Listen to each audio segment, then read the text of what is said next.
मतदार यादीतून नाव वगळलं गेल्यामुळे नागरिकत्व संपत नाही असा अत्यंत महत्त्वाचा आणि स्पष्ट निर्वाळा सर्वोच्च न्यायालयाने दिला आहे.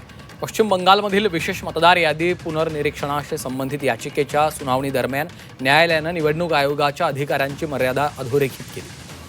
नागरिकत्व निश्चित करण्याचा अधिकार निवडणूक आयोगाला नसून त्याची भूमिका केवळ मतदार यादी तयार करणं, नियंत्रण ठेवणं आणि देखरेख करण्यापुरती मर्यादित असल्याचं न्यायालयानं स्पष्ट केलं.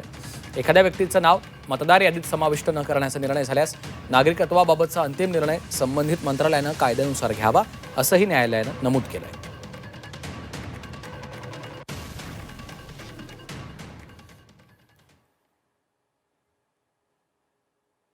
केवळ मतदार यादीत नाव नसल्यानं नागरिकत्व संपत नाही.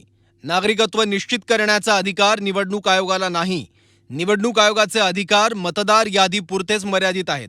मतदार यादीतून नाव वगळलं म्हणजे नागरिकत्व रद्द होत नाही. नागरिकत्वासाठी कायद्यानुसार स्वतंत्र प्रक्रिया आहे. पश्चिम बंगालमधील SIR प्रकरणाच्या सुनावणीत न्यायालयाचं निरीक्षण. नागरिकत्वाचा निर्णय निवडणूक आयोग घेऊ शकत नाही. अशा प्रकरणांचा निर्णय संबंधित प्राधिकरणाकडूनच होतो. कायदेशीर स्थितीबाबत कोणताही संभ्रम नसल्याचंही न्यायालयाकडून स्पष्ट.